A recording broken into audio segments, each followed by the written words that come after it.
Assalamualaikum warahmatullahi wabarakatuh. Perkenalkan, saya Fitri Kurniasi, mahasiswa Universitas Terbuka UPBJJ Jakarta, Pokjar Kalideres. Assalamualaikum warahmatullahi wabarakatuh. Bagaimana kabarnya anak-anak hari ini? Alhamdulillah semua dalam keadaan yang sehat walafiat. Oke, sebelum belajar kita berdoa terlebih dahulu ya. Berdoa dimulai. Berdoa selesai. Baik anak-anak, hari ini adalah hari yang spesial di mana anak kelas 2 akan bergabung belajar bersama dengan anak kelas 3 di dalam satu kelas yang sama.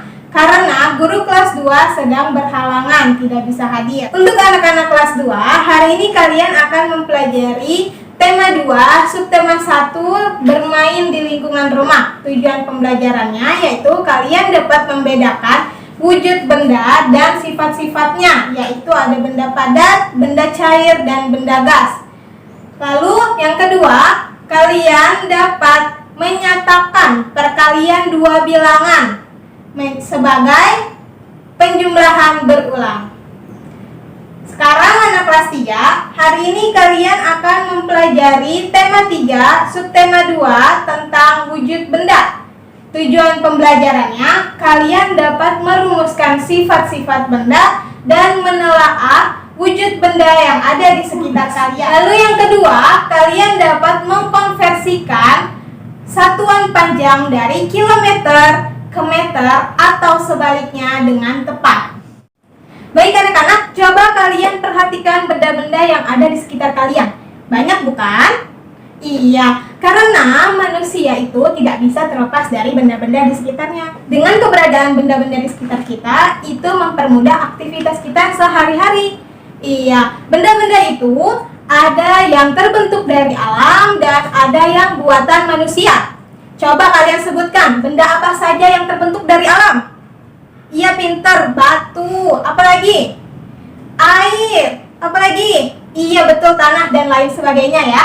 Lalu sebutkan apa saja benda yang dibuat oleh manusia. Pinter, ada meja, apalagi? Kursi, apalagi? Kendaraan, pinter.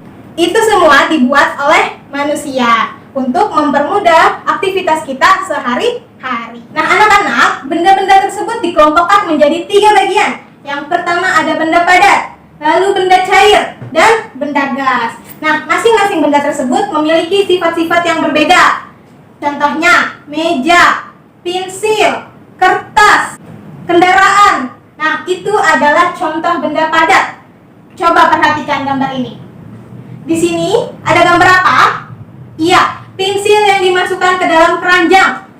Nah, bagaimana bentuk pensilnya? Bentuk pensilnya tetap, tidak mengikuti bentuk keranjang. Berarti sifat benda padat itu tetap, pintar. Coba untuk anak kelas 2 perhatikan. Di sini ibu punya 3 keranjang pensil. Satu keranjang isinya berapa pensil? 4. Iya, pintar. Berarti 4 pensil dikali berapa kelompok? Berapa keranjang? 3. Iya, pintar. Berarti 4 dikali 3 sama dengan berapa? 12. Nah, itu adalah kalimat matematika perkalian sebagai penjumlahan bilangan berulang. Yang kedua, sifat benda padat itu dapat diubah dengan cara dipotong, dipukul, atau sebagainya. Contohnya adalah kayu. Kayu itu benda padat bukan?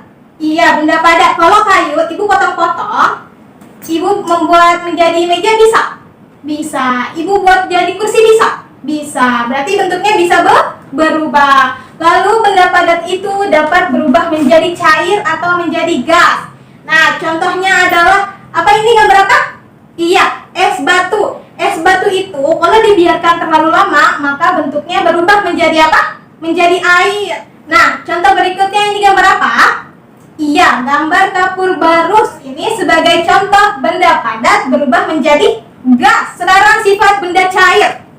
Benda cair itu memiliki sifat mengikuti bentuk wadahnya. Ada gambar air dalam gelas, air dalam mangkuk, dan air dalam botol. Pintar. Bagaimana bentuknya? Iya, airnya mengikuti bentuk wadahnya. Kalau dimasukin ke dalam botol, mengikuti bentuk botol. Kalau dimasukkan ke dalam mangkuk, mengikuti bentuk mangkuk. Kalau dimasukkan ke dalam gelas, mengikuti bentuk gelas. Selain bentuknya yang menyerupai wadah, benda cair juga volumenya tetap sifatnya. Sifatnya apa? Volumenya tetap. Kalau tadi air yang di dalam gelas dimasukkan ke dalam botol, mengikuti volume air yang ada di gelas sebelumnya. Sebelumnya ada di gelas berarti ngikutin volume gelas. Kalau sebelumnya ada di botol dituang ke ember berarti mengikuti volume botol. Mengalir dari tempat tinggi ke tempat yang rendah. Contohnya apa? Iya, air terjun. Nah, sifat berikutnya, bentuk permukaannya selalu tenang dan datar. Bisa lihat contoh ini? Iya, botolnya ada yang miring, ada yang tegak lurus. Bagaimana bentuk permukaan airnya? Tenang, rata. Iya, pintar. Nah, untuk anak-anak kelas 2, coba perhatikan, Ibu punya gambar apa? Gambar botol yang terdiri dari berapa kotak? Ada 3. Iya, pintar. Nah, di dalam satu kotak ini terdapat berapa botol? Ada 3. Coba kalian tuliskan kalimat perkaliannya seperti apa? Ya, pintar. 3 dikali 3. 3 kali 3 berapa? 3 ditambah 3 ditambah 3. Berapa? 9. Pintar. Anak-anak, sekarang kita akan belajar tentang sifat benda gas. Nah, sifat benda gas itu yang pertama, mengisi seluruh ruangan yang ditempatinya. Siapa yang sudah pernah lihat balon yang sedang ditiup? Apa yang ditiupkan? Gas. Iya, gasnya itu menempati seluruh ruangan yang ada pada balon. Nah, sifat benda gas yang kedua yaitu menekan ke segala arah. Coba kalian perhatikan gambar ini. Pada gambar ini, seorang anak meniup 3 bentuk balon yang berbeda. Semakin ditiup, maka semakin besar pula tekanan yang ada di dalam balon, sehingga mempengaruhi bentuk balon juga. Jadi balonnya semakin besar. Yang ketiga, gas tidak dapat dilihat tetapi bisa dirasakan. Coba kalian berdiri di luar ruangan. Kalau kalian terkena angin, rasanya bagaimana? Adem, iya. Nah, itu contohnya. Jadi, gas itu tidak dapat kita lihat, tapi dapat kita rasakan. Pintar. Baik anak-anak kelas 2, silahkan kalian mengerjakan LKS yang telah Ibu berikan ya. Baik anak-anak kelas 3, coba perhatikan papan tulis. Di sini ada gambar tangga satuan panjang. Ya, tangga satuan panjang. Masing-masing anak tangga memiliki nilai 10. Di paling atas terdapat satuan apa ini? Kilometer, pintar. Di bawahnya ada hektometer. Di bawahnya lagi ada dekameter. Di bawahnya lagi ada meter. Di bawahnya lagi ada desimeter, pintar. Di bawahnya lagi ada sentimeter. Di bawahnya lagi terakhir milimeter. Kalau dia naik, berarti dibagi. Kalau dia turun, berarti dikali. Mengerti? Contoh, 1 kilometer sama dengan berapa meter? Di mana posisi meter? Ya benar, posisi meter ada di sini. Posisi kilometer di mana? Betul, paling atas di sini. Berarti dari kilometer ke meter, turun atau naik? Pinter, turun. Turun berapa anak tangga ya? Kita hitung sama-sama. 1, 2, 3. Turun berapa anak tangga? 3 anak tangga. Kalau 3 berarti berapa? Pintar, 10 dikali 10 dikali 10. Berapa? Gampang ini. Nolnya ada berapa anak-anak? Nolnya ada 3. Taruh sini. 1, 2, 3. Bisa? Terus 1 dikali 1 kali 1. Berapa? Pintar, 1. Berarti kalau turun 3 anak tangga dikali berapa ini? 1000. Berarti 1 dikali 1000 sama dengan berapa? 1000 meter. Berarti 1 kilometer 1000 meter. Kelas 3, coba kalian buka buku temanya halaman 64.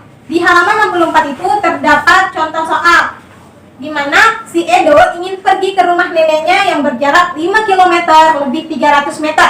Kita tulis ya, 5 km lebih 300 meter.